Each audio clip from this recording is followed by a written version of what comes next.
2026 সালের ফেব্রুয়ারি মাসে জাতীয় নির্বাচন অনুষ্ঠানের ভোটের দিনক্ষণ ঘোষণার পরই বিএনপিকে চাপে রাখতে বিভিন্ন শর্ত দিয়ে আন্দোলনে যাওয়ার হুঁশিয়ারি দিচ্ছে জামাত ও এনসিপি। দল দুটির নেতারা বলছেন, সংস্কার ও বিচার পাশ কাটিয়ে একটি সাজানো নির্বাচন করা হচ্ছে। এমন প্রেক্ষাপটে দলগুলোর মধ্যে মতপার্থক্য ও বিভক্তি বাড়ছে। নির্বাচন নিয়ে দেখা দিয়েছে নতুন শঙ্কা, উঠেছে অনেক প্রশ্ন। এরই মধ্যে এনসিপি নেতা নাসির উদ্দিন পাটোয়ারি বলেছেন, ফেব্রুয়ারিতে নির্বাচন হবে না।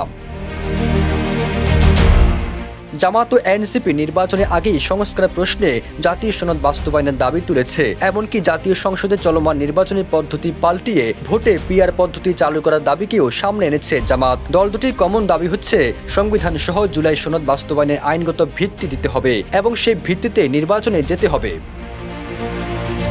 বান্ডেল থাকলে প্রতি সেনমানিতে টাকা বাঁচবে। বিকাশ সেনমানি বান্ডেল কিনে জিতুন প্রতি লেনদেনে। উচ্চকক্ষ ও নিম্নকক্ষ সংসদের উভয় কক্ষে পিআর পদ্ধতির দাবিকে জোরালোভাবে সামনে এনেছে জামাত। এসব দাবিতে তাদের সঙ্গে ইসলামী আন্দোলন সহ ইসলামপন্থী বিভিন্ন দলও রয়েছে। বিবিসি বাংলার এক প্রতিবেদনে এসব তথ্য উঠে আসে। নির্বাচনে আগে তাদের দাবি পূরণ না হলে ভোট বর্জনের মতো অবস্থান নেওয়ার চিন্তাও দলগুলোর ভিতরে রয়েছে বলে জানা গেছে। এমন অবস্থায় রাজনৈতিক বিশ্লেষকরা বলছেন, এনসিপি নির্বাচন বর্জন করলে সেই ভোটে প্রতিযোগিতা থাকবে না, এতে নির্বাচন প্রশ্নবিদ্ধ হবে এবং তা বিএনপিকে বেকায়দায় ফেলবে। এদিকে কার্যক্রম নিষিদ্ধ হওয়া আওয়ামী লীগ না থাকায় নির্বাচনে বিএনপি খুশি। এছাড়া নির্বাচনী দৌড়ে এখনকার প্রভাবশালী দলগুলোও যদি না থাকে, সেটা বিএনপির জন্য চাপ বাড়াবে।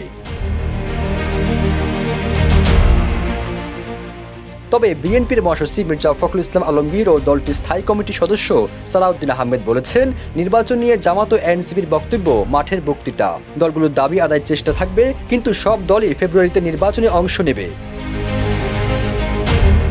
এদিকে ঢাকার এক অনুষ্ঠানে এনসিপি নেতা নাসির উদ্দিন পাটোয়ারি বলেছেন, আগামী বছরের ফেব্রুয়ারিতে ত্রয়োদশ জাতীয় সংসদ নির্বাচন হবে না। অন্যদিকে বিএনপিও তাদের অবস্থানে কোনো ছাড় দেবে না। ফলে নির্বাচন নিয়ে অনিশ্চয়তা আরও বাড়তে পারে বলে আশঙ্কা প্রকাশ করছেন রাজনৈতিক বিশ্লেষকরা।